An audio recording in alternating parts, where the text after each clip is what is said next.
Now, for Vietnam, if we're coming into this pick and ban, what is your priority? What do you not want to give over to Indonesia? Because I know we talk a lot about Ahmed in that mid lane on those mages making disgusting plays. We saw a lot of them during the boot camp earlier on. Ahmed actually plays a lot of L'Oreal and Liliana at the boot camp. L'Oreal, not a character we see a lot in many other regions. So I wouldn't be too worried about banning to counter Ahmed because he's used to playing a wide variety of characters that aren't in the normal meta. I don't think it's smart to target him. Instead, I'd actually like to target the jungle player. Wera has a really good Murad, so if you can actually ban out the Murad, then he's going to be forced to play something he's a little bit less comfortable with. Well, first ban coming on through for Vietnam, it is going to be the Flash, so not going to be able to see that in the mid or into the jungle.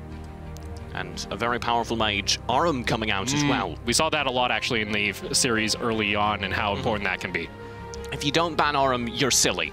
A little silly. Because Arum right now has... It is the best tank character in the game, and as we've discussed, Polo on Vietnam is one of the best tank players here at the tournament. Well, it's just the ability to have so much AoE into the kit, have the ability just to pick off any member if they're close enough. You lock down a carry, that's it. You can't run anywhere. And for Vietnam, second ban coming on through, it's going to be that Liliana. And that's a little bit out of the ordinary, because normally you want to play kind of this Tulin Liliana game, where you'll get one of them, and either one's considered top tier. Praetor's in there as well, so it's not normally as worth it these days. But Vietnam doesn't need to play that game because, as stated earlier, their mage player plays a wide variety of characters. Now, this one's a little bit interesting for me because you see a lot of the Eastern teams actually don't usually ban out the Superman, but Indonesia, they just saying, hey, we can't deal with it.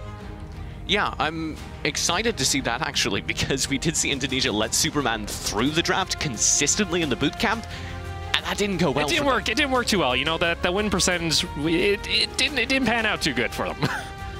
So, you know, they're less edgy these days. They're just playing what they're comfortable with and what is the meta. Well, let's see. Final bans rolling on through for Vietnam. It is going to be the Murad getting banned out. And that's what I want to see. Get the Murad out of there specifically because we're in the jungle.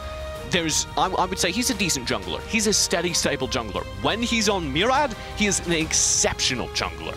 Now for Indonesia, final ban coming on through. If you're looking at them at the moment, TJ, what would you actually leave up in the scenario? What would you like to have the option to maybe pick up in that second round?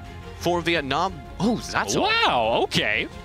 Well, I would have said pay attention to characters like Teamy and the global mobility characters Zenial and Max, because one of them has to go. Indonesia, however, chooses to ban Sharganar. All right, so this is a bit interesting because now they leave open this Teamy, which that's very powerful for Vietnam. Quickly that was locked in. Yeah, they were like, really? yo, this is good for us. All right, yeah, we'll take it. We'll love to have that resurrection later into the team fights.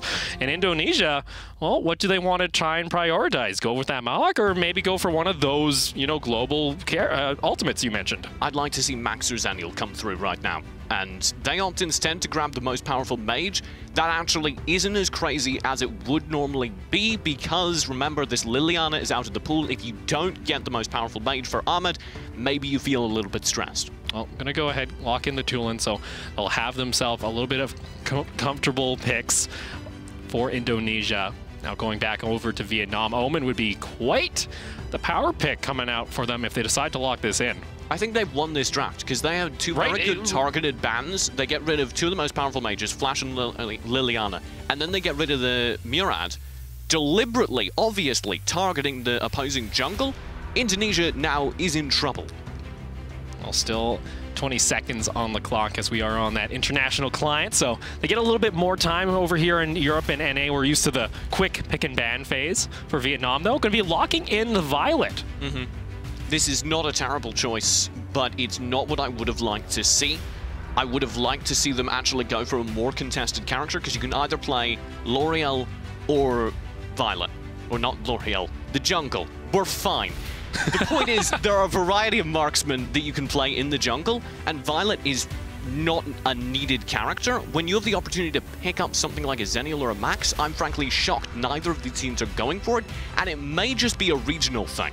It may just be because they are not used to playing these characters as much because they've recently been released or something, and therefore they're not established in the pool. for Indonesia, counting down. The Alice hover would be a nice, and it does get locked in, so going to have that stun available. On top of that, the shield and some movement speed. Lindis, not L'Oreal. They're both L-named characters. Lindis can be run as a marksman. We're talking about Alice right now. Sorry, we're fine. Alice comes through. I would like that if you were dealing with more of a dive-focused comp, but with the poke that's presented by characters like, Crixie perhaps, and Violet, I don't think that hissy fit, the AoE zoning, is nearly as powerful as it would be against a more melee-focused, dive-focused composition. We did see the Crixie last series, and it was played to great effect, so it wouldn't be out of the question here for Vietnam. It isn't. Wow, it's going to get locked in. An exclamation mark, not a question mark. Okay. And, hey, right now, Crixie's doing a lot of damage, and I guess confirmed meta. Confirmed meta, it's already here. World Cup, almost 100% play rate. You can't ask for more.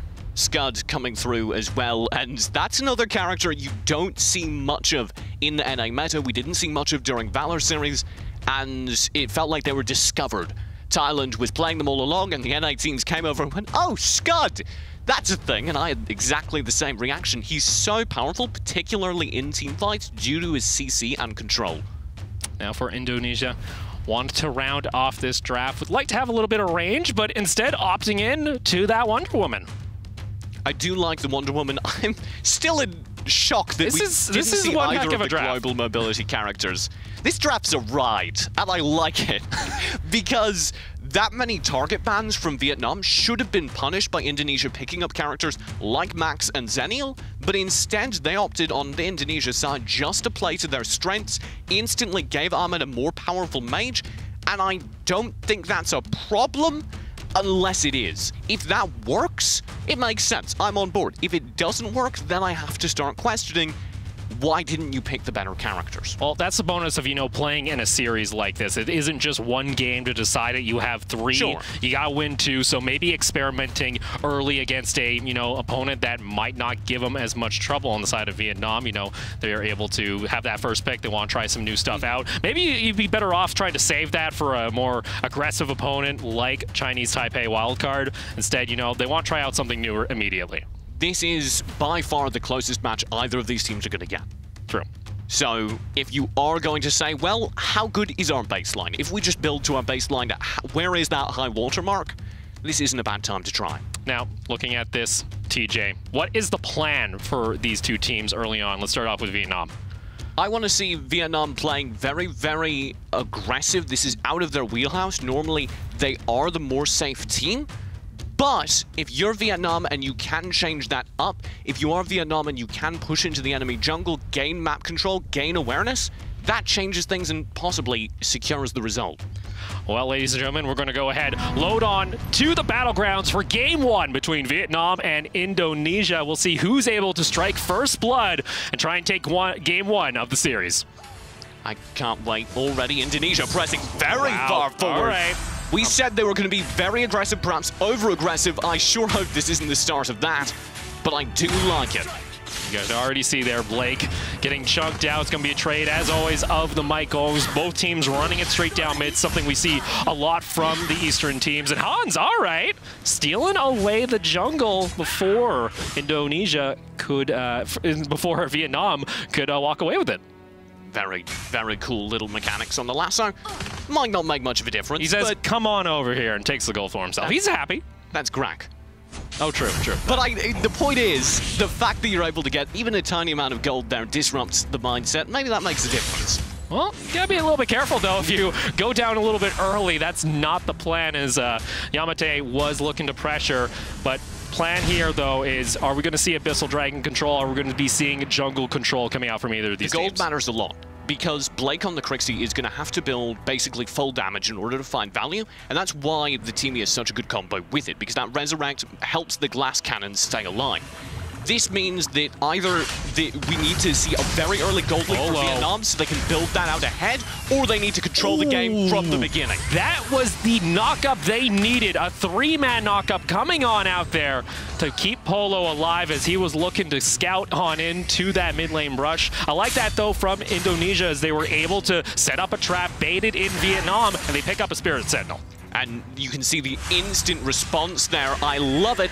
They're going directly on the Vietnam side. They're coming right on back, though. They're going to try and contest this, TJ. Abyssal Dragon going to get stolen away from Indonesia as they pick up first blood on Polo. That should not have happened, but he just walks right in, spends the death from above. Maybe the punish comes through as well. It honestly doesn't matter. Either one probably would have secured the Dragon, and that is massive for Indonesia. Pick up an 1,100 gold lead at 2.5 minutes. We said, hey, play aggressive and you might find success. And for Vietnam, their plan was, you know, we have to play early if we want to find anything. And you can see, we talked about this, Vietnam have a bad tendency of playing too defensive if they feel like they're getting behind, and I fear we're already seeing a bit of it. Every single player is on their side of the map, playing very careful, playing very safe, and that's going to seriously hamper their farming efforts. Well, let's go ahead and take another look at that Dragon fight where Indonesia was able to strike first blood. This is so nice. It's just perfect timing, where it comes down, sees the Dragon with just about the right amount of HP, and they're instantly able to pick up Polo as well, who is so crucial. If you can base out his ultimate, or I believe in that fight it wasn't up yet, it's going to be much easier both teams, to secure TJ, kill. they both have the exact same idea. Indonesia, they're going to be running straight into the death rush. Wura glows to jump in directly onto TF and tries to assassinate the Violet as he picks up yet another kill for his team. Polo underneath the tower, feeling a little bit low. Yamate has to be backing away as the Thunderbird connected, and Ahmed will also secure a kill. Wura just survives so underneath. Polo gets dived. Are you serious? Indonesia, Vietnam, what is going on? Hans just lives there. There is a trade. That tower will fall, but Vietnam has just suffered a major defeat in the mid lane. This, TJ, I said play aggressive, but this is them trying to slaughter people underneath towers before 4 minutes. But it works. If you're able to shut down TF like that, the Violet, the key target, that is massive. If you could seriously slow down the gold farming of either the Violet or the Crixie, this is going to be a toothless Vietnam roster in the second half. Already sitting at 1,400 gold. They get the position onto the Spirit Sentinel. You can even see them slowly starting to rotate toward that mid lane. You got Yamate jumping on in. I wasn't able to tell, but you can see Hans has to be careful. He's running for his life. Blake also coming up the river, but meanwhile, the Abyssal Dragon was taken for Indonesia. They'll trade away Caraway for the Dragon. I think that's worth it. Caraway is currently playing the support, and that means that he can die. It's fine. The majority of his value will come from CC, stuns, stuff like that, so it doesn't really matter if he dies, as long as he has his cooldowns and his build is reasonably close. But meanwhile, here's something for you, TJ. You already took 2 towers on the side of Vietnam. That opens up the map for them and gives them a little bit control into these jungles. The mid lane still stands. Oh, this is good. Yamate wants to go on in. Hans still staying alive for not too much longer, though. How is he still going? What is going on? They haven't finished off Hans. Polo dived underneath the tower. Vietnam, the communication, it's just not there, TJ. When I said I wanted to see Vietnam go aggressive, I didn't mean they should just set up camp, start a campfire, start roasting some marshmallows behind 2 towers. I'm confused. This just seems so out of the ordinary. Is this Vietnam making mistakes? Or is it Indonesia, like, playing aggressive? I don't know. I don't know either. Here's the replay. So the res comes through. Yamate is saved by Polo, but then he like recommits. Hans baits underneath the tower, keeps everyone alive in the flanks here. Indonesia communicating well and punishing a mistake excellently. And those are mistakes you can't be making at the World Cup. The rest of the team rotating down toward the river. Abyssal going to be joining us in about 30 seconds. Looks like Indonesia want to try and get priority, pick up the 3rd one of the game, and keep accelerating this gold lead. And they have complete control of the area right now. This is such good control from Indonesia, and this is one of the things they do well. They understand the importance of the objectives. If they win this fight here, they get the Dragon for free. I swear I've seen this before, TJ, but Indonesia, they're getting knocked around. The hissy fit is actually perfect onto multiple members, but they just dive underneath the tower and take down the teamie. Y-Force goes in with the shock. The Malik ultimate instantly shutting down that fight, finds a knock-up and a cleave combo. This Abyssal Dragon's up, and there are not enough Vietnam members on the map to contest it, at least not properly.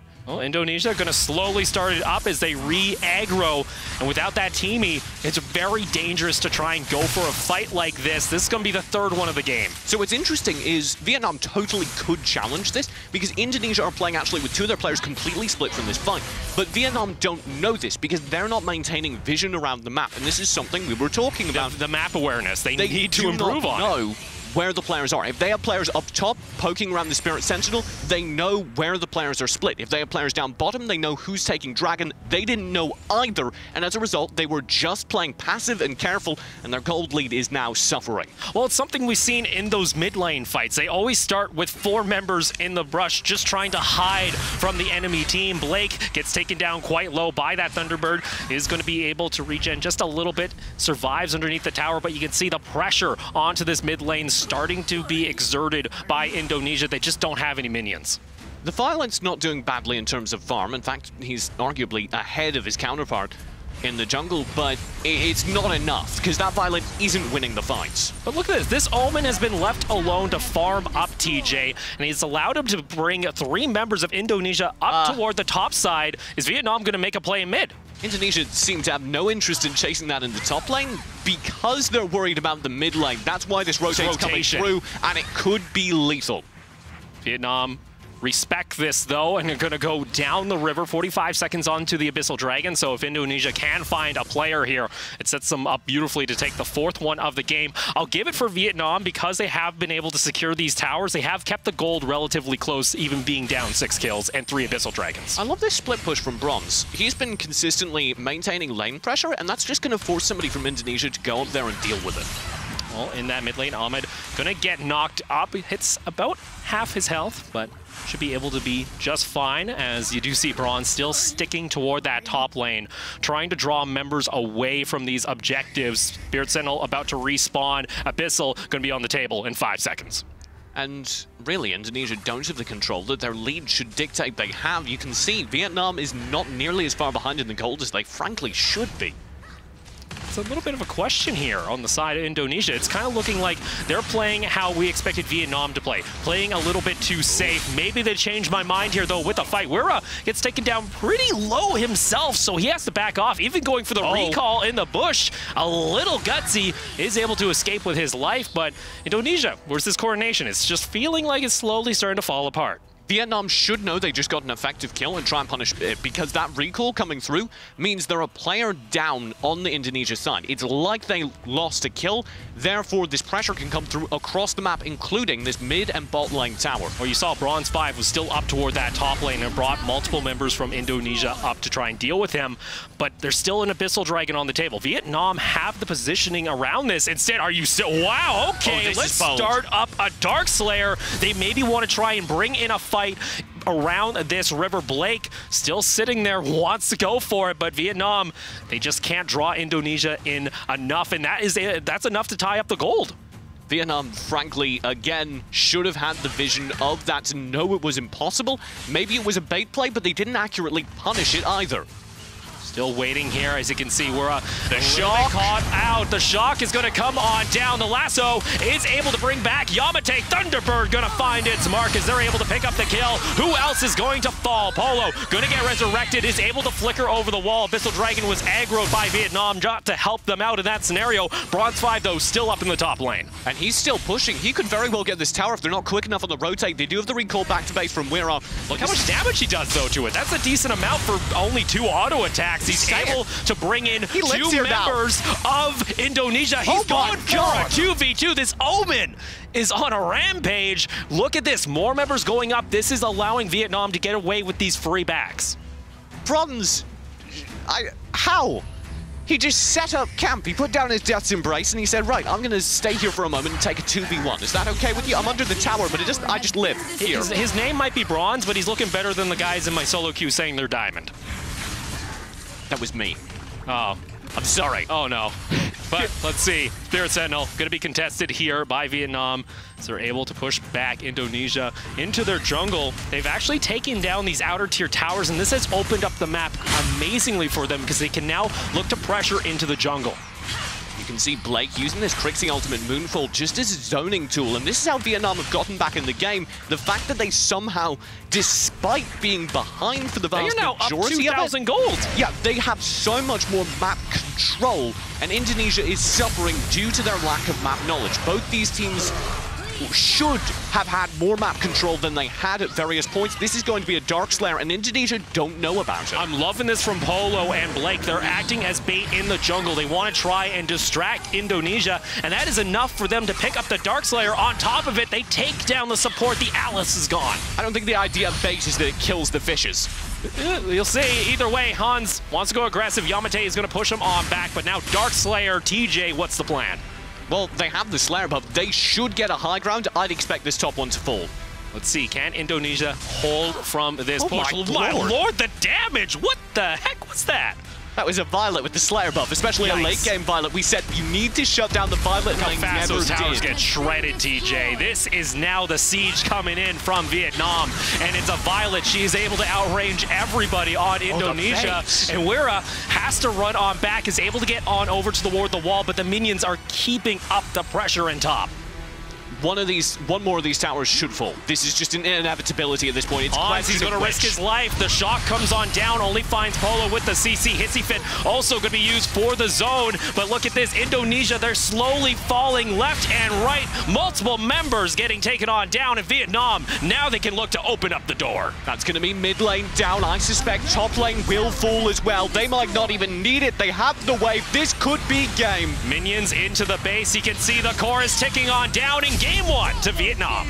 Excellently done by Vietnam to come back in a game they had such a strong deficit in. You can see the team there feeling pretty good about how that game won. Maybe not too happy about how the early game transpired, because that is the highlight for me, is Indonesia, you know, playing aggressively and forcing Vietnam to make plays. Yeah, Indonesia was able to overcome what we said was their major problem, which was the lack of map control in the early game. They played very aggressive and they pushed Vietnam back, but I almost feel like the fact that they won the early game kind of undid them, because they felt so much like they were in the lead that they stopped pressing, they stopped changing the pace of play, and as a result fell behind when they got content with their lead. And it all started off that Abyssal Dragon steal by Indonesia, and then they continued it up. They looked for plays, they were able to catch out members of Vietnam, but you know, it kind of became the question of they grouped up, they played how we were expecting Vietnam to play when they fell behind. And I don't know how you're surviving. I don't know how Hans survives in top lane.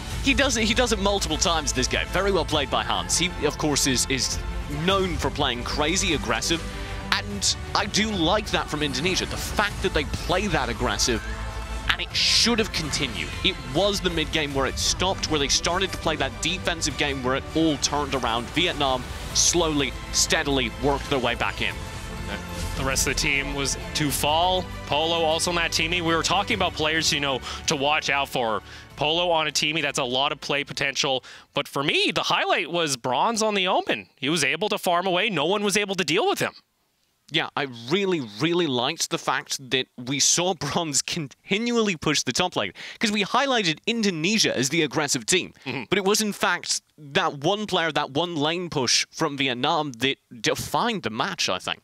Well, we're going to be heading into Game 2 quite shortly, just getting word that we are going to have a side swap. So Indonesia going to be on blue side to start things off during this draft. You know, what changes up for them this time around, DJ? I don't know, because that last draft, like we said, they basically just wanted to play their own game. Both teams, it felt like, played to their strengths with little concern for what their opponents were doing.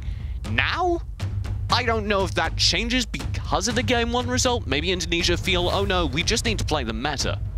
Well, you know, maybe we see that Superman sneak on through. Maybe Vietnam decides, hey, that might be just a little bit too powerful. Because what's going through the mind of Vietnam? Because we even expected them to, you know, be the favorites. They fell behind a little bit early. They were able to fight on back. But, you know, that's kind of have to, maybe they're a little rusty. Maybe they're coming into this unwarmed up. You know, I'm trying to figure this out. Look at that man's face. That man is doing business as usual. He's like, oh, it's my turn to bat? Okay, I guess we'll draft. He's normal. This is a normal day at work. Yes, things were a bit rocky early on, but they sure turned that around. It's like coming in onto work on a Monday, you know, you're just not too prepared. Maybe need to get some stretches on in there and see how this is going to turn on out. And we should be getting into the draft in a moment. When that happens, I look a lot to the bans. There was a lot of target banning happening Game 1 from Vietnam. If they continue that, I suspect the result will remain the same. Indonesia, the pressure is on them to make something change. And they have the options available to them. They're going to be first pick and also going to be their first ban coming on through here quite shortly. You know, if you look at the game from Vietnam, what did Indonesia have trouble with the most? It just felt like they had trouble with themselves. It felt like in the middle of the game, when they had the complete control of the game, when they had the lead, that was when it all went wrong. When they were fighting to gain a lead, when they were fighting from behind, we still saw great plays. It was just when they were in control, when they had the game in the bag, that they started to overextend or underextend in various situations. Well, there you can see it. Polo not going to have the teamie this time around. They said, all right, yeah, that was a mistake. We don't know how that one got through. It ain't happening again. Vietnam still respecting this flash pick. Teammate looks so smug in that photo. He's like, yeah, I know I was banned. You know it was ban me. You got to deal with me. No one can. Indonesia, they are still sticking, though, with this second ban. Yeah, I wonder if this is just a target that I wasn't aware of. Chalknara shouldn't be an insta-ban. It's questionable. You're not expecting it when you come into this. Murad, though, for Vietnam, once again, going to be banning that one away from Indonesia. Murad is such a good character for Wira. I completely understand. You just don't want it. And any team who has to play them, even a favored team, should get rid of that Murad.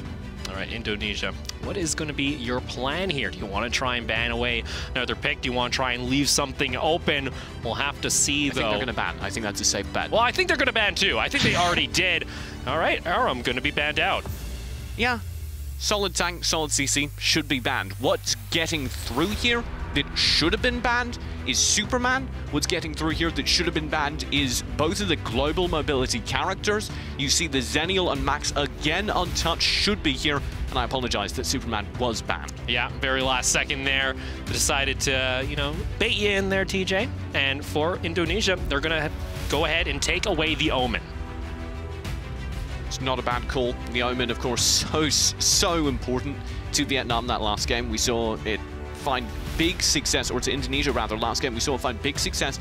And Vietnam, if they have it on Bronze, who is such a good split pusher, I think that happens again.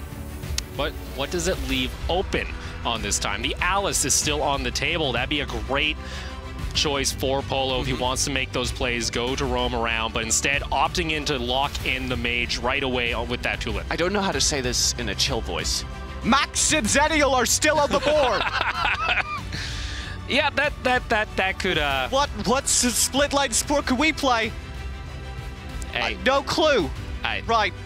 I know it hurts you, TJ. I know you're frustrated, but it isn't your choice. The Tulin going to get locked in for Indonesia. Ahmed has that Liliana available to him if he wants to take it. Yeah, the Liliana was banned last game. It will be available here, as are various other mages. Praetor, for instance, wouldn't be a terrible choice, particularly if you're comboing with the Alice. They do have the capacity to pick that duo. Yeah, you know, picking up your side lane early from Vietnam, left open that Alice, and it looks like Indonesia, they said, oh yeah, you know, they didn't pick this one up. This would be a nice tool for us to have. Hissy Fit, the ultimate, the AoE, and man, this, all right, coming in from Indonesia. Okay. This would be an interesting one. On any other team, I would be, this is major, but I've seen Whereas Rourke, and it wasn't as good as Murad. So I think that won't make as much of a difference as it ought to. Rourke is a very powerful character right now, but from what I saw, Wira is definitely still kind of figuring him out, getting used to the character, and as a result, it wasn't the game-ending pick that it should have been, and frankly, Rourke will be banned or first picked quite a bit this comp. Well, you know, he's pretty powerful. The bug got fixed, so now amps his own damage, his passive. Yes, and I need to clarify, the bug also got fixed on the tournament server, so he doesn't two-shot towers. I should clarify that. That would be a little broken. That'd be just a little broken. He kind of does two-shot towers on the current live server. Well, Vietnam going to be going ahead, locking in that Joker, so going to have a little bit of poke available for him. I like it. You see the Joker run a ton on support in the Asian regions. Many Western players may be a bit surprised by that, but if you put Flicker on Joker and just set him to roam around the map, support various jungle takes, support various invades, it's very, very powerful. Well, I'm liking how Indonesia are finishing off this draft, though. You got a lot of power, a lot of comfort picks coming on through for them. The Liliana getting locked in. You also have that Wonder Woman. This is a pretty strong roster when you look at the comp. Yeah, I actually really favor Indonesia in this draft. Vietnam have gone for a high mobility character pool. They have the Malik who can lead off the dive as a tank. I'd like to see them get one more tank like maybe a Zedial, as well as the Tulin who can dash in, Nakroth can dash in, Joker should be high mobility. All of those are good if you're moving fast, hitting hard, but I don't think that's the team that can do this because that's just not their playstyle. Final one coming on through. Oh, I'm so triggered. Okay, so you're just not going to have that Zen or Max. I'm sorry, TJ. I know you're disappointed. Yeah, Kilgroth is fine. I shouldn't be triggered. Kilgroth is fine. I expect him to run in the split lane. That Nakroth will go jungle.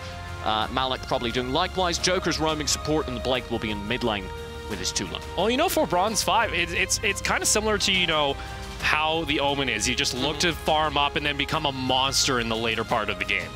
Yeah, Kilgroth can do a ton of damage if he gets his build complete, particularly if he gets out ahead with something like the bow.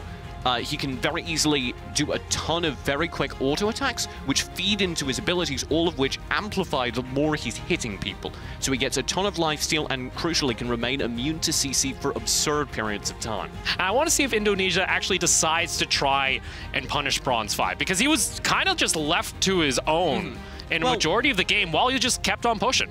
Bronze 5 doesn't have as much mobility as he had to work with last game. On Omen, you can pump the Untouchable, his second ability, and then he gets a speed boost and can zoom away. If you're on Kilgroth, you have the Sea Spear, that's a short-range dash, and nothing else. Well, we're going to have to see. We're going to be loading on into Game 2 between Indonesia and Vietnam. Quick reminder, this is a rather important match for both these teams. This is likely going to be the tie-breaking decider on who makes it into the knockout stage. Yeah. Either of these teams could make it in that second slot. We don't expect either of them to upset and make it in the first slot. So this is massive for them. It's mandatory. You gotta find success here. You gotta win this series. Either way, let's go ahead and get into Game 2 of the series between Indonesia and Vietnam. Vietnam, I want to see the aggression from them again. Indonesia only really struggled once they got in their own heads. Let's see. This is going to be a really awkward play. A nice stun is going to be there for the disengage, and Indonesia can run away. So I'm looking at the high mobility of the Vietnam composition. I want them to be constantly moving around the map, pressing in and pressuring all sides. And you could already see that's kind of what they're doing. Well, you saw they're looking for the side of Vietnam. They wanted to try and pressure this Rourke early, and they actually don't get the successful invade off. This is something we usually don't see too often. Usually teams fully force the invade to try and steal away the golem. Yeah, neither team fully committing to an invade, but perhaps after last game, both teams feel a little bit burned. They're like, we don't know where everybody was. We kept losing each other. We couldn't see each other on the map, and that was a concern for us. Vietnam, like we were saying many times, are a naturally more defensive team. I'm not surprised to see them not play aggressive. Indonesia, I'm worried because when they're at their best and most present in this match was when they were playing aggressive. Maybe not as hyper-aggressive as gets them in trouble, but I want to see them confident and pressuring. I want to see if they can get the gold onto this Rourke. Meanwhile, though, toward the river, Caraway has to be a bit careful himself. Blake gets taken down extremely low, has to use the flicker to get over the wall. Vietnam, they're getting punished for this, for the aggression. That's going to be first blood onto the Rourke. And this is the downside of playing a ton of very high mobility characters. You see Yamate over on that Malik is going to be the lowest mobility character, particularly in the early game when he doesn't have his shock up. Because everyone else is lightweight and moving fast, he just gets left behind. Well, you see TF trying to defend this tower down in bot lane, and that's going to be the kill on top of it. So once again, Indonesia are able to find kills early, TJ. And they're pressing hard for it. This is good. Stay confident, don't get over-aggressive. No double tower dives, please, but keep pressuring, keep finding smart picks in team fights. Maybe apply more pressure down onto Yamate, open up this bot lane to try and get at that Abyssal Dragon. You saw them last game, they were able to get the steal, and then repeatedly pick it up on the respawn and get some gold and experience into their pockets up toward top. Hans has to be a bit careful, but meanwhile, though, on the other side of the map, around that Abyssal Dragon, Hans gonna get taken down underneath tower, but he traps Blake before he dies, so they'll trade 1-for-1. But look at this, Indonesia, they have the man advantage. They're gonna start up the Abyssal. Yeah, they have the man advantage and crucially the map control advantage right now. Only Yamate is in range to potentially steal, and he'd have to hit a really lucky ult. Well, let's go ahead and take another look back onto that first blood, TJ. Yeah, this was a while ago now, but you can see what I was talking about. Yamate, it wasn't necessarily that he was mispositioned, it was that his team left, and he didn't yet have the capacity to join them. Well, you saw in bot lane there, Yamate was forced to use his ultimate, likely trying to dissuade the tower dive coming in from Indonesia. So you can see Vietnam, they're starting to realize, all right, you guys are playing aggressive, well, we're not going to let you get away with it. So not going to be able to find the kill easily there. One of the things Vietnam does have is a ton of CC potential. If they can cycle through stuns and knockups, they can pick up these kills lightning fast, like no, this. Y-Force gonna get taken on down as TF will find the kill. And like that, Vietnam, they're able to find it, but they don't pick off anything else. The Abyssal isn't up, and they got no minions to try and take down that tower. And they can't get that jungle camp. No.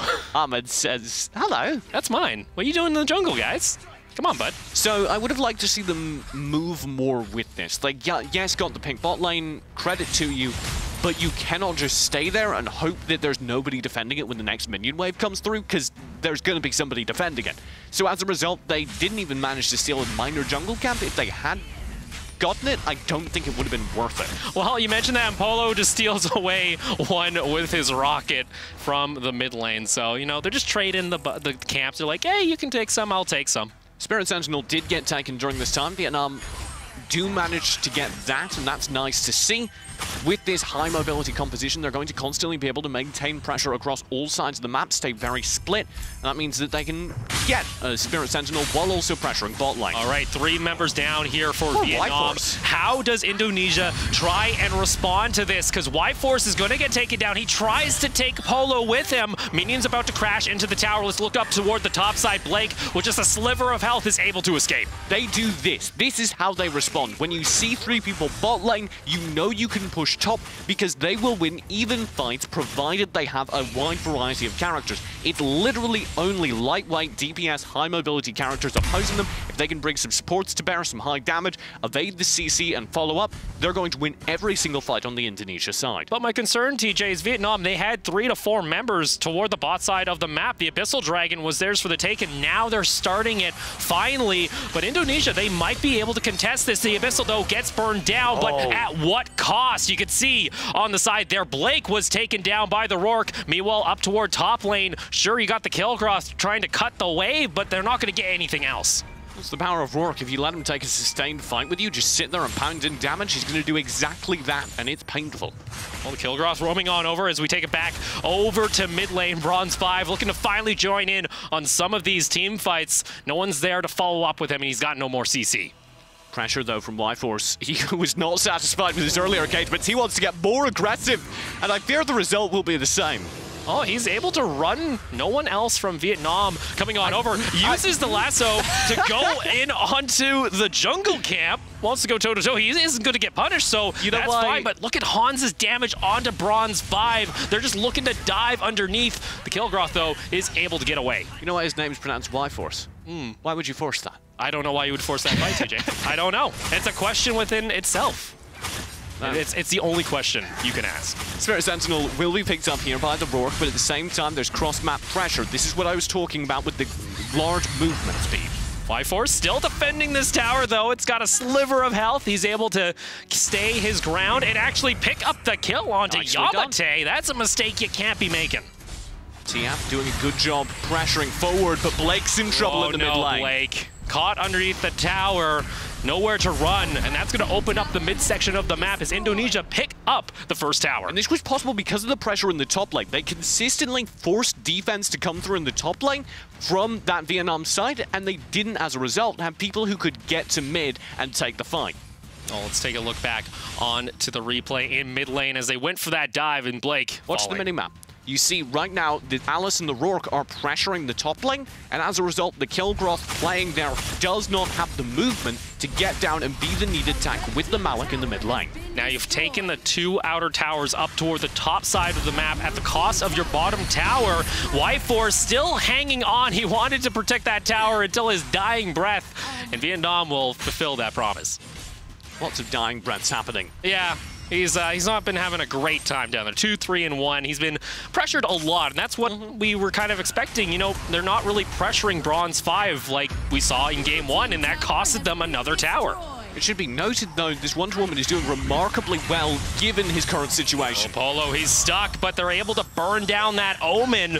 Look at this, Vietnam. They have the minion wave on top of this. They also have the pressure in the top side of the map. Still, though, the Wonder Woman is able to get back underneath the tower and actually pick up the kill onto Polo. Bronze 5 maybe overstayed his welcome. In Indonesia, they're going to be given 2 free kills, but at what cost? Can Vietnam answer back?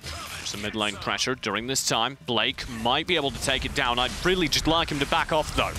You see, they're able to rotate on over, so still with 2 members falling. Vietnam, they're not able to pick up that mid lane tower, but up toward the top side, the pressure is everywhere. Hypothetically, Indonesia has a better late game composition.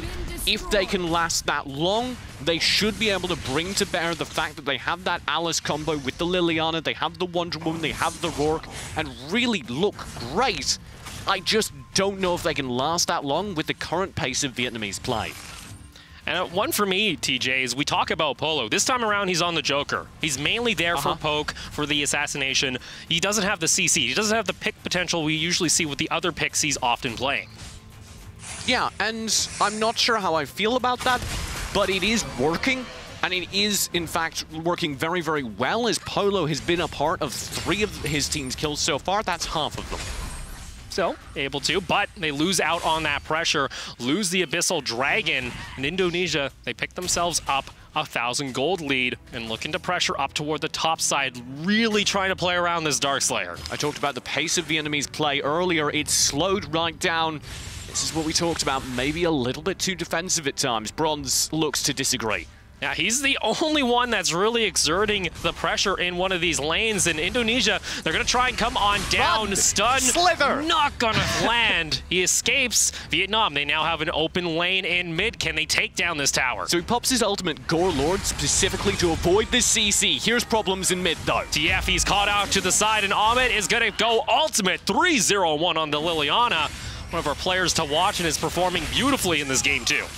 The Kilgroth ultimate Gore Lord actually gives himself CC immunity, meaning he cannot be stunned while it's active. That allows him to get away. I don't know if it's worth it, though, because that's a Darkslayer being taken. Life Force going down extremely low. The knock-up comes on through. Indonesia will be able to secure the Darkslayer, but they lose a high ground tower. That's not worth it, I don't think. But can they collapse? Can they pick off multiple members, or will Caraway be the one to fall? Bronze doesn't even care about the fight. He's just shredding towers left and right. Why does he get that tower? He's staying in this fight. He's going to fall, though, unfortunately. TJ Polo will fall alongside with him, but that is a lot of objectives being taken off the map by Vietnam. That is absolutely not worth it. They're not going to get anything with this Slayer buff, maybe 1 or 2 towers at most, because they had to spend the entire time with that first bit of the Slayer buff playing defense, playing catch-up as Vietnam tore through their towers. You can see, though, they are forcing this. They say this mid lane tower is ours. It's going to fall. They're able to pick up the 3rd one of the game. Meanwhile, in bot lane, there's also the tower being taken by Ahmed. Look at this, though. Vietnam, they want to try and force a fight in the mid lane. Caraway a little bit low himself, but he has the safety of his teammates around him. But Blake, they kind of let him go to the pasture as Yamate look to chase him. They're able to. Blake, how the heck is Blake still alive during all this? The entire team chased him, and he just ran away. And then Vietnam went, oh, okay, we can just defend. Is that all right? It's enough to work, but meanwhile, 3 towers in the last minute were taken by Indonesia. That gives them so much pressure back toward the map, but they can't get caught out because look at the damage coming on down, but Polo will get eviscerated by the Liliana. I don't think it's that bad because you can see the Slayer buffs just ended and nothing major was gained with it. Yamate tries to jump on in himself. He will fall in Vietnam. They're just throwing bodies at Indonesia. They're able to pick up these kills. They can't keep giving these away. TF is trapped up toward the top lane. Hans wants to try and go for the kill, but he can't finish him off. Vietnam may be properly in trouble now because Indonesia have managed to completely equalize the lead. They're about to get another kill onto Bronze. Oh, Bronze, he tried to finish off the kill, but he will fall. And Indonesia, this is exactly what they need. They need to win this game 2 to force a game 3 and likely keep their knockout stage alive. That's a lead to Indonesia, arguably, and they're going for the game. Gonna use the bracelets to go for the disengage. Cannot find the kill, but look at Polo. The damage coming out from this Liliana. Second high ground tower is gonna fall in top lane. This is what I was talking about with the late game composition. The capacity to do a little bit of extra damage in the late game as well as have all of that HP on characters like that Wonder Woman is making all the difference. As when we get to the late game, the lightweight Vietnam composition just simply cannot take straight up fights. Back and forth, TJ. A way to start out Group B. They were very close to finishing off that topside tower. They actually were not able to complete it. It just takes one wave to come on through. Let's take another look at some of the action. Yeah, this is the mid lane taken out first. You can actually see Polo here. He's about to get wrecked. And this is just an example, if you're wondering, what does having low HP against a team that can do infinite damage do to you? Ooh. That. Hello, Liliana. Hello, how you doing? He gets chunked out there, and that's not the position Polo needs to be, because you know what? He's there for poke. He's not there for the sustained damage, and if he gets taken on down, he has to get all the way back to his base. Meanwhile, Abyssal Dragon was taken once again by Indonesia, taking that one off the map. But the question now becomes, it seems like we're slowing down, TJ. Is it just going to be another waiting game for a Darkslayer?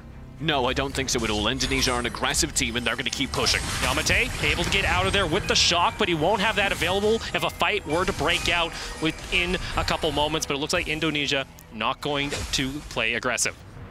They're going to keep pushing, though. They may not play fully aggressive, but they're going to keep these minion waves going. Vietnam needs to do what Bronze 5 is doing. Have the pressure, have the wave clear so that you can choose where you can defend, where you might defend, because it sure as hell isn't that top lane tower. High ground falls. That's two of them off the board. There's only one tower remaining in the base, and then the core is exposed. This is not the situation you want to be in on the side of Vietnam. Damage coming on through, also on toward the side here. Ahmed, we talked about this player sitting 5-0-3, putting on a stellar performance. The rest of the team on top of that too. The Rourke is 5-0-5. This is a very scary situation to be in. The Hissy Fit comes on down, zones away the team from the rest. The shock gonna come on back. This is gonna be the final fight for Vietnam if they're able to keep their hopes alive. They're able to take down the Omen. Yamate just jumps on in, and Indonesia can just bring this one all the way back into the base as they take down two members. Bronze 5 falls. That was a mad overextension from Vietnam, but they still survived the fight, Ahmed. and that might be enough. He gets executed on down by TF, and now Vietnam looking to run it on back. 3 members fall of Indonesia, and we're still in game 2 at 15.5 minutes. That might have just been enough. All Vietnam needed was a reprieve, and the Darkslayer up is up in a minute. There will be about 30 seconds on the respawns. That means they're going to be still getting to this map. TJ, look at the top lane. The minion wave is starting to form. Yamate is sure going to try and soak up that wave. Take a bit. Take a little bit. Unfortunately, though, no one's going to go for it. I haven't noticed yet. I think maybe that's there. Okay, Yamate's finally back up. He's like, all right. And Bronze 5 isn't back. So they got a little bit worried. I was like, are we going to see a backdoor for game 2? This is not what I wanted to see. Abyssal Dragon going to be taken once again here as Vietnam will secure it. And that, I think, is highlighting the problem, basically, for Vietnam. Yes, you still have control, but unfortunately, you're down to just one tower. That means there's constantly going to be pressure in your base, and there is nothing you can do about it except manage it as best you can. And that was another thing we talked about during the drafts, is that map awareness. Yeah. Is it often costs them so much. It usually is the reason they lose out during these games. Let's take a look, though, toward that bot lane as Y-Force going to go toe-to-toe with Bronze 5. Bronze 5 doesn't even want to deal with this Wonder Woman. You can see he's running all over the place on the mini-map, while the rest of the team is looking to position around the Darkslayer. Poking around the Darkslayer, that means that bot lane fight should decide quite a bit more than the fight in and of itself. How Vietnam takes this Darkslayer fight will decide their fate. You can see multiple members of Indonesia still staying up, but look toward the bot side of the map. Bronze 5 and Polo are going to go for Y-Force. If they're able to take down this Wonder Woman, that might be enough. 3 members down here. Can Indonesia find anything? That is a major pick to find. Indonesia could properly respond by just committing to the top lane because they saw 3 in bot, but instead they're recalling and they're scattering, and that is not going well. He can't go on down, and Polo will find the kill. Not what you want. Multiple members falling left and right. They are falling to pieces, TJ. That is not what you want to do. When you're pressure at the bottom side of the map, you should not then split up, scatter, and get picked off one by one. And TF, he's going for the 2v1 underneath the towers down toward the core. Polo trying to kite on back, but look toward the top lane. That's going to be game. Vietnam, if they can finish off the core, that's all it will take, and likely lock themselves into the knockout stage, depending on the results. That is devastating for Indonesia. I cannot imagine how that happened. They should have had that second game. And I think you can see they know it. Vietnam, they're like, did we somehow win that? How did we get that? We should not have won that game too. I don't know.